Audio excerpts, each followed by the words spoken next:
歡迎收睇2月15號週末新聞快訊。立即訂閱我哋，緊貼加拿大新聞時事。本國自由式滑雪名將 Michael Kingsbury 喺米蘭哥甸拿冬季奧運為加拿大摘下今屆首面金牌。33歲嘅 Michael Kingsbury 喺男子雙人雪上技巧決賽之中，以31-4嘅大比數擊敗日本選手 Ikuma Horishima 奪標。呢面金牌係 Michael Kingsbury 個人第5面奧運獎牌。佢賽後確認呢個係佢職業生涯最後一場奧運賽事。呢位坐擁100場世界盃分站冠軍嘅名將形容，金牌係佢傳奇生涯最完美嘅終極獎勵。持本國護照嘅國民今個星期二起可以免簽證入境中國，停留最多30日。中國外交部星期日宣布，免簽政策適用於旅遊、經商、探親訪友、交流同埋過境，措施將一直生效至2026年底。外交部長亞南德證實消息，話新措施有助加強兩國人民聯絡。呢一次安排係繼總理卡尼1月訪華會見國家主席習近平後，兩國關係進一步破冰嘅成果。目前國民申請赴華簽證手續繁複，且需支付大約140加元費用。多倫多北約克星期六有大約35萬名市民走上街頭，聲援伊朗國內嘅反政府示威。大批示威者沿住 Yonge Street 遊行，高呼支持流亡巴列維王儲嘅口號，並促請本國政府承認巴列維為伊朗民主過渡嘅領袖。遊行隊伍喺上晝11點之後由 Steeles Avenue 出發，向南前進，前往 Mel Lastman Square。警方最初預計人數大約20萬人，但係最終上調至35萬，規模比2星期前喺 Sankofa Square 嘅15萬人集會多達1倍。示威者披上象徵1979年伊斯蘭革命前嘅獅子太陽旗，呼籲結束伊朗政府嘅鎮壓行動。呢一次集會係巴列維發起嘅全球行動日嘅一部分。主辦者 Arvin Gaframani 指出，行動係要讓非伊朗裔人士了解當地嘅革命情況。喺集會展開之前，一個嚟自北靈頓嘅56歲男人 Michael David Holland 涉嫌喺社交媒體發文，聲稱會帶同槍械到場以阻止集會。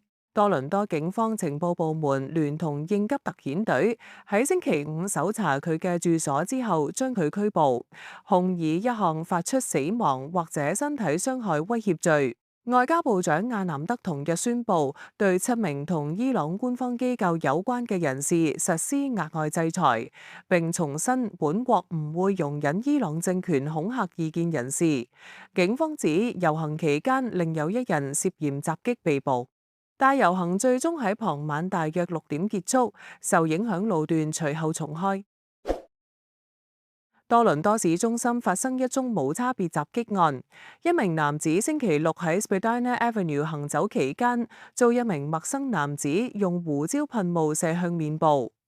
案發喺星期六下晝大約3點55分，受害人行經 Nassau Street 附近嗰陣，疑犯喺冇挑釁情況下突然行兇，隨後向南逃去。警方正通緝一名年約30歲、身高6尺、留有胡鬚嘅男子。佢當時身穿白色連帽衫同埋深色外套，並手持一個紅色環保購物袋。警方呼籲市民向當局提供線索。萬錦市407號公路星期六發生奪命車禍，一名嚟自多倫多嘅37歲市民，因為私家車喺行車線故障停低，遭一架運油輪從後面猛烈撞擊，當場死亡。事發喺下晝約2點半，安大略省省警發言人 Carrie Schmidt 指出，死者當時喺故障車內被撞之後傷重不治，貨車司機就冇受傷。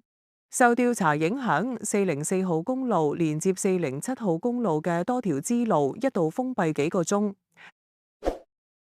卑斯省塔布勒嶺9死槍擊案發生後，當地教育局宣布涉事中學原址將唔會重開，學生將改往流動教室上課。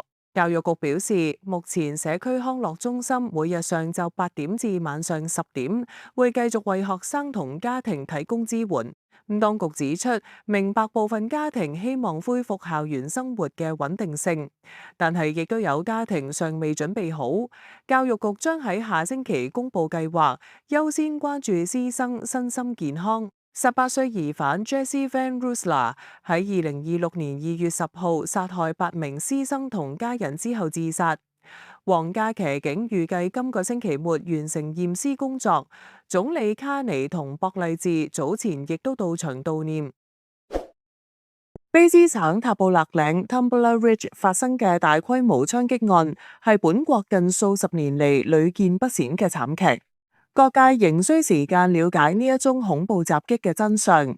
目前已知事件釀成9人死亡，包括1名母親、1名教育工作者、6名兒童以及槍手 Jesse Van Russler。喺我哋拼湊出導致呢一場悲劇嘅原因時，一個同 Jesse Van Russler 有關嘅 Reddit 賬戶提供咗初步線索，但同時引發更多疑問。翻查社交媒體記錄已經成為呢一類案件嘅慣常做法，有助了解疑犯嘅犯罪動機。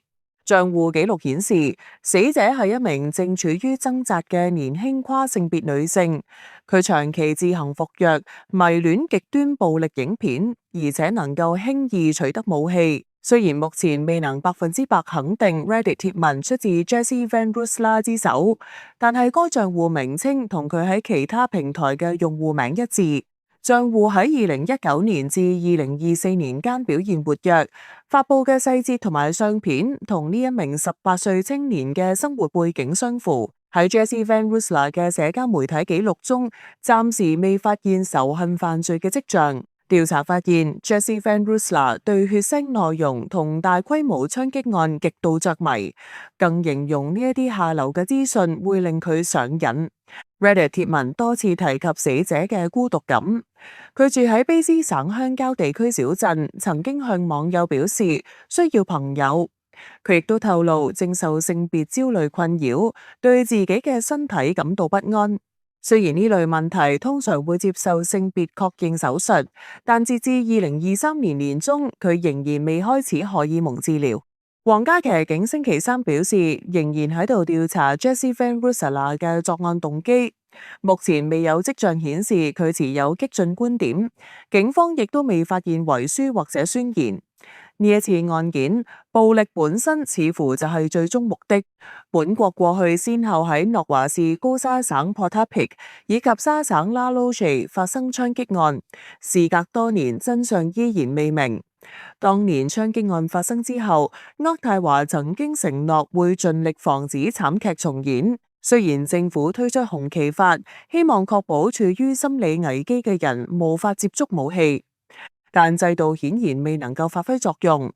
到底點解法例允許 Jesse Van Russler 喺屋企仲存放槍械？當局必須交代清楚。外界亦都質疑 Jesse Van Russler 係咪獲得足夠嘅精神健康支援？有前線輔導人員指出，本國政府對高風險人士提供嘅援助計劃嚴重不足，未能阻止悲劇發生。現時社會討論氣氛嚴峻，部分另類媒體同埋社交平台 Twitter 充斥偏激言論，試圖將責任歸咎於意識形態，對解決問題並冇幫助。令人不安嘅現實係，大規模暴力已經成為部分情緒極度不穩或患病人士嘅宣洩出口。網絡普及令極端暴力行為隨處可見，加上容易取得武器，令呢類社區悲劇不斷複製。社會必須共同努力，確保同類慘劇唔再發生。歡迎大家喺留言區講下你對今日新聞嘅睇法。仲有記得俾 like 同埋分享俾朋友啊！